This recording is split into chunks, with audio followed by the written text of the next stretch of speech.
Rangkuman informasi pilihan dari berbagai kabupaten dan kota di Jawa Timur segera hadir dalam Buletin Jawa Timur. Buletin Jawa Timur.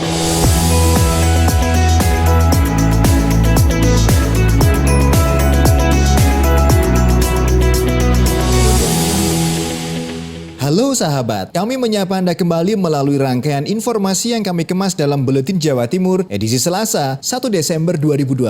Redaksi Buletin Jawa Timur hari ini telah menyiapkan informasi yang kami update dari beberapa lembaga penyiaran publik lokal, radio, kabupaten, dan kota di Jawa Timur. Saya Wisnu Dermawan. Membuka kebersamaan kita di hari ini, saya ajak sahabat menuju ke Kabupaten Gresik. Rekan Putri Rizkiana dari Suara Gresik menyampaikan kabar KPU Gresik cetak 918.192 surat suara pada Pilbub tahun 2020. Komisi Pemilihan Umum Daerah Kabupaten Gresik memastikan proses percetakan surat suara saat ini sudah berlangsung. Meski begitu, mereka tidak mengetahui kapan proses percetakan akan selesai. Surat suara yang dicetak mencapai 918.192 lembar dan ditambah 2,5% dari jumlah tersebut. Ketua KPUD Gresik, Ahmad Roni mengatakan untuk saat ini masih dalam proses percetakan. Menurutnya, untuk deadline cetak suara belum pasti karena masih menunggu giliran dari kabupaten lainnya. Pihaknya masih menunggu percetakan selesai, untuk jadwal dari percetakan bukan ditentukan dari KPUD Kabupaten Gresik. Hal senada disampaikan Komisioner Divisi SDM dan Parmas KPU Gresik, Makmun, menjelaskan bahwa untuk jadwal kedatangan surat suara masih tidak diketahui untuk tanggal pastinya. Saya Putri Rizkiana, Suara Gresik mengabarkan untuk Buletin Jawa Timur. Menuju Kabupaten Blitar, rekan Ninda Alivia dari Persada FM Blitar mengabarkan terkait penetapan UMK tahun 2021 di Snaker Kabupaten Blitar menunggu sosialisasi dari pemerintah Provinsi Jawa Timur. Kepala Dinas Tenaga Kerja Kabupaten Blitar Haris Susianto mengatakan upah minimum kabupaten kota atau UMK di Jawa Timur tahun 2021 sudah ditetapkan oleh Gubernur melalui keputusan nomor 538. Diakuinya hingga kini salinan resminya belum ada namun sudah beredar di media sosial. Melihat di keputusan, kata Haris, ada kenaikan untuk Kabupaten Blitar sekitar Rp50.000 dari sebelumnya Rp1.954.000 menjadi Rp2.000.000. Saat ini pihaknya menunggu sosialisasi dari pemerintah Provinsi Jawa Timur kemudian baru meneruskan melalui sosialisasi di tingkat kabupaten kepada perwakilan pengusaha dan serikat pekerja termasuk Dewan Pengupahan. Kenaikan upah minimum tahun 2021 sudah melalui beberapa pertimbangan, di antaranya yang saat ini masih terjadi yaitu adanya pandemi COVID-19, kemudian terkait laju inflasi dan pertumbuhan ekonomi yang ada di masyarakat. Diharapkan dengan adanya kenaikan UMK membantu pekerja yang tengah mengalami kesulitan di tengah wabah virus corona, sehingga ekonomi mereka berjalan dengan baik dan stabil. Terkait dengan upah minimum kabupaten kota di Jawa Timur untuk tahun 2021 itu sudah ditetapkan oleh Gubernur melalui keputusan nomor 538. Namun secara maksudnya salinan resminya kami memang belum ada. Haris menambahkan terkait ada tidaknya penangguhan juga belum mengetahui, nantinya akan ditanyakan ke Provinsi Jawa Timur saat sosialisasi tentang bagaimana jika ada usulan penangguhan. Ninda Alivia, Radio Persada FM Blitar. Sementara itu dari Kabupaten Ngawi, giveaway bagian upaya KPU Ngawi meningkatkan perhatian masyarakat pada tahapan Pilbub Ngawi tahun 2020. Rekan Renata Surya dari Suara Ngawi melaporkan selengkapnya. Di antara metode sosialisasi yang dilaksanakan KPU Ngawi, salah satunya adalah program giveaway. Ini merupakan upaya penyelenggara untuk menyapa warga milenial dengan kuis online melalui Facebook agar tertarik mengetahui kegiatan yang terkait dengan tahapan Pilbub Ngawi 2020. Menanggapi giveaway ini, Ahmad Ridho Hidayat, anggota KPU Ngawi Divisi Teknis Penyelenggaraan, menyampaikan bahwa giveaway bisa menjadi upaya peningkatan perhatian masyarakat pada kegiatan-kegiatan yang dilaksanakan oleh penyelenggara. Ini juga menjadi pilihan warga masyarakat untuk mendapatkan informasi. Kegiatan dalam bentuk giveaway ini menurut kami memang efisien, efektif untuk menggiring warga masyarakat untuk mencari tahu jawaban, untuk mencari referensi sehingga tahu dan mengikuti program-program yang sedang berjalan berkaitan dengan pelaksanaan Pilbub Ngawi 2020 ini. Pada putaran 13, KPU Ngawi menyiapkan hadiah berupa televisi LED dan lemari es. Ini tentu menjadi daya tarik bagi keluarga di Kabupaten Ngawi. Pertanyaan yang disampaikan pun bertema dengan hal-hal terupdate sesuai tahapan. Renata Surya, Suara Ngawi. Dari Kabupaten Sidoarjo, rekan Panji Harto dari Suara Sidoarjo mengabarkan jaringan penerangan jalan umum di Sidoarjo direvitalisasi pada tahun depan. Sahabat, keberadaan lampu penerangan jalan umum PJU dan jaringannya di Kabupaten Sidoarjo sudah waktunya untuk diperbarui. Insinyur Sigit Setiawan, Kepala Dinas Lingkungan Hidup dan Kebersihan Kabupaten Sidoarjo menyampaikan, usia pakai jaringan PJU di Kabupaten Sidoarjo rata-rata sudah mencapai 20 tahun. Mestinya, kata Sigit, jaringan harus diganti setiap 10 tahun sekali. Jadi kondisi PJU kami, terus terang memang kami mengakui, kondisi PJU ini kan dibangun, atau lampu PJU ini dibangun sekitar tahun 2000-an.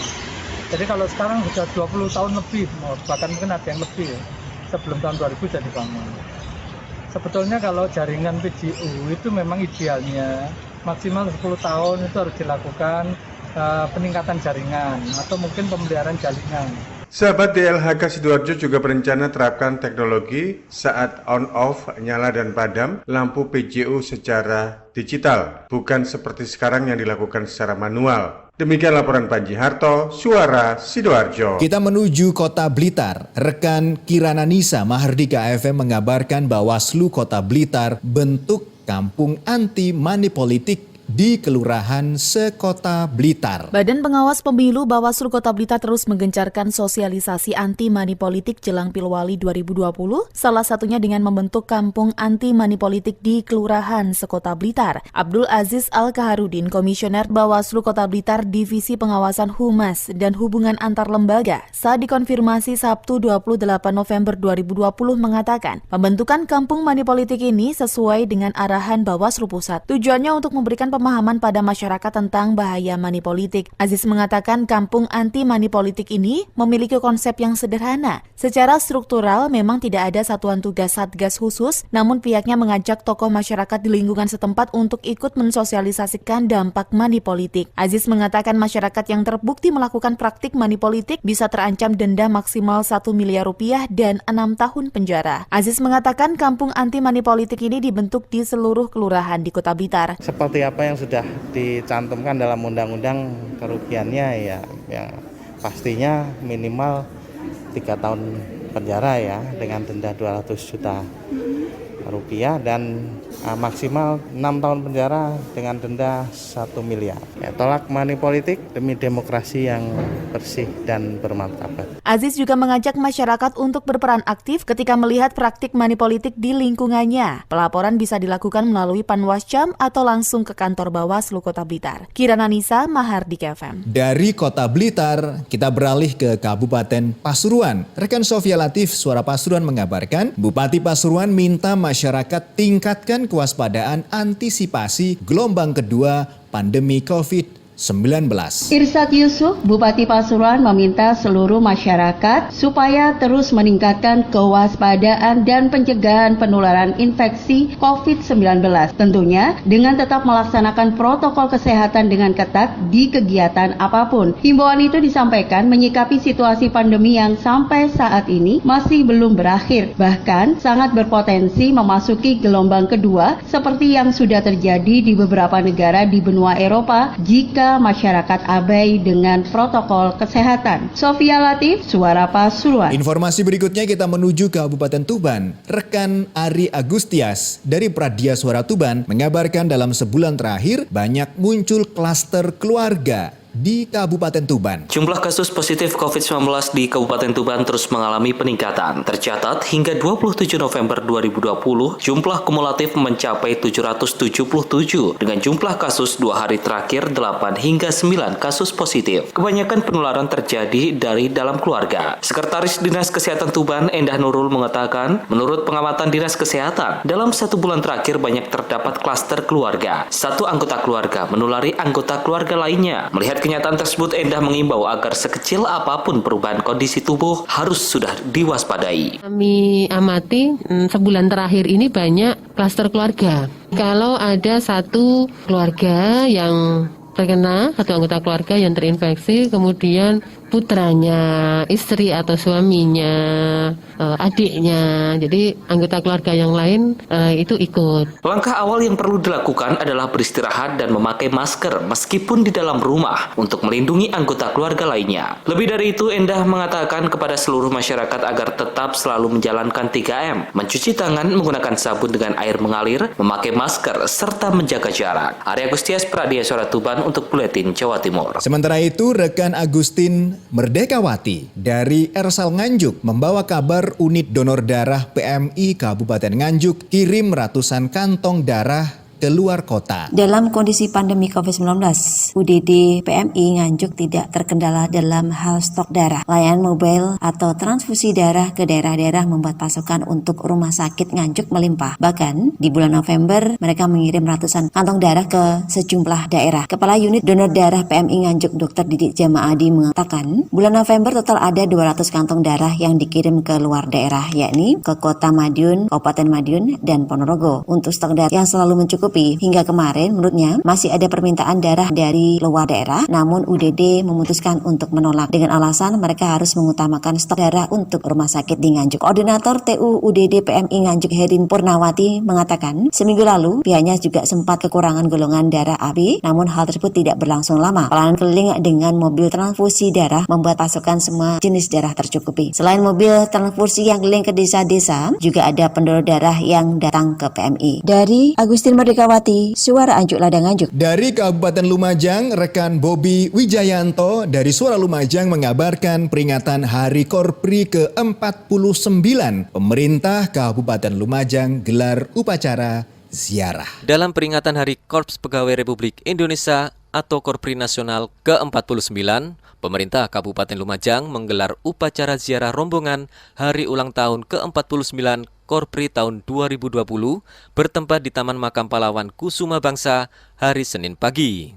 Pada upacara tersebut, Indah Amperawati Wakil Bupati Lumajang sebagai pemimpin upacara ziarah dan dihadiri Agustiono Sekretaris Daerah Lumajang serta seluruh kepala perangkat daerah Kabupaten Lumajang. Usai melaksanakan upacara ziarah itu, Wakil Bupati Lumajang menyampaikan selamat hari ulang tahun Korpri ke-49. Dalam momentum ini, segenap pegawai yang tergabung dalam Korpri diharapkan untuk terus menjalin komunikasi serta bersinergi agar dalam menjalankan tugas serta melayani masyarakat berjalan dengan baik dan optimal. Lebih lanjut, Wabub juga menyampaikan bahwa di masa pandemi COVID-19, semua anggota Korpri untuk selalu menerapkan perilaku hidup bersih dan sehat, serta untuk terus mematuhi protokol kesehatan. Bobi Wijayanto, Suara Lumajang FM, mengabarkan. Dari Kabupaten Tulungagung, rekan Mega Kristi RGR FM Tulungagung mengabarkan pemerintah Kabupaten Tulungagung sosialisasi budaya berkebaya.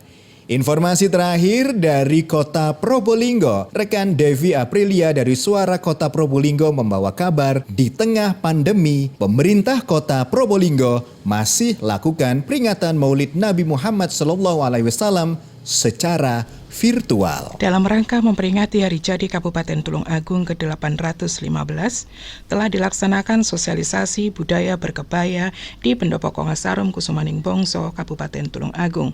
Kegiatan ini diikuti oleh sekitar 60 orang, terdiri dari seluruh anggota Rampak Sarinah se-Kabupaten Tulungagung, serta perempuan budaya se-Kabupaten Tulungagung. Laporan Ketua Panitia Sosialisasi ini adalah Ketua Rampak Sarinah Tulungagung, Rindu Rikat, mengatakan bahwa maksud dan tujuan kegiatan sosialisasi ini adalah melestarikan budaya berkebaya sebagai busana nasional, mewujudkan Aku Perempuan Indonesia bangga berkebaya dengan gerakan berkebaya di Kabupaten Tulungagung, mewujudkan pembangunan nasional yaitu kemajuan kebudayaan. Dilanjutkan dengan sambutan Bupati Tulungagung, Dr. Andes Marioto Birowo MM, yang menyampaikan bahwa terima kasih kepada ibu-ibu yang tergabung dalam organisasi Rampak Sarinah Tulungagung yang ikut berpartisipasi memeriahkan HUT Tulungagung ke-815. Berkebaya merupakan salah satu budaya Jawa yang harus kita lestarikan bersama dengan generasi penerus agar tetap mengetahui tentang kebaya yang merupakan khas Jawa yang digunakan untuk acara tertentu. Sebagai bentuk apresiasi, pemerintah Kabupaten Tulungagung dengan adanya panitia acara tersebut nantinya akan mengkaji atau membuat peraturan seperti yang dibuat pemerintah Kota Solo atau Jakarta tentang apakah perlu dibuat peraturan bupati tentang berkebaya di Kabupaten Tulung Agung. Masalah berkebaya di Kabupaten Tulung Agung ini merupakan salah satu pakaian adat dan tata cara berbusana serta menjadikan skill bagi generasi penerus bangsa serta menjadikan Kabupaten Tulung Agung sebagai ragam budaya. Saya Mega Kristi, 90,1 RGR FM, Tulungagung. Informasi terakhir dari Kota Probolinggo. Rekan Devi Aprilia dari Suara Kota Probolinggo membawa kabar di tengah pandemi, pemerintah Kota Probolinggo masih lakukan peringatan Maulid Nabi Muhammad SAW secara virtual. Peringatan Maulid Nabi Muhammad SAW sekaligus melakukan pembukaan kegiatan MTQ tingkat kota yang diselenggarakan pemerintah Kota Probolinggo di tahun 2020 dilakukan secara virtual. Bertempatkan di Gedung Puring Manggala Bakti kantor pemerintah Kota Probolinggo, dalam kegiatan tersebut menghadirkan penceramah Habib Ahmad Al-Habsyi dari Solo, Jawa Tengah, di mana dalam peringatan Maulid Nabi diharapkan bisa mengingat kembali betapa gigihnya perjuangan Rasulullah dalam merintis dan mengembangkan ajaran Islam di tengah tradisi dan budaya Arab pada zaman tersebut yang kita kenal adalah zaman jahiliyah. Wali Kota Habib Hadi juga meminta kepada umat muslim untuk dapat meneladani sikap dan perbuatan Rasulullah. Dalam kesempatan tersebut, Wali Kota Habib Hadi juga mengajak masyarakat untuk memberikan dukungan secara nyata, secara tulus termasuk menciptakan situasi kondisi dan lingkungan yang kondusif dengan tetap mematuhi protokol kesehatan di tengah wabah pandemi COVID yang masih berlangsung. Menurutnya situasi pandemi ini tidak mengurangi langkahnya dalam menerapkan protokol kesehatan dalam giat Maulid Nabi pemerintah Kota Probolinggo. Devi Aprilia, Suara Kota Probolinggo. Seluruh rangkaian informasi dari Lembaga Penyiaran Publik Lokal Radio Kabupaten dan Kota di Jawa Timur yang terangkum dalam Buletin Jawa Timur edisi hari Selasa 1 Desember 2020 telah kami hadirkan. Saya Wisudermawan pamit undur diri. Selamat beraktivitas. Kita jumpa kembali di Buletin Jawa Timur edisi berikutnya. Rangkuman informasi pilihan dari berbagai kabupaten dan kota di Jawa Timur baru saja sahabat dengarkan dalam Buletin Jawa Timur. Buletin Jawa Timur.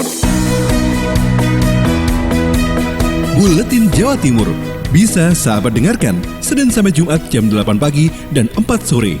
Disiarkan serentak di Lembaga Penyiaran Publik Lokal Suara Sidoarjo, Persada Kabupaten Blitar, Mardika Kota Blitar, Ralita Pamekasan, Suara Sampang, Suara Kota Probolinggo, Suara Lumajang, Suara Pasuruan, Blambangan Banyuwangi, Wika Mojokerto, Suara Gresik, Pradia, Suara Tuban, Malawapati Bojonegoro, Ersal Nganjuk, Suara Madiun, Suara Ngawi, Suara Pacitan, Praja Angkasa Trenggalek, Magetan Indah, dan RGR Tulungagung.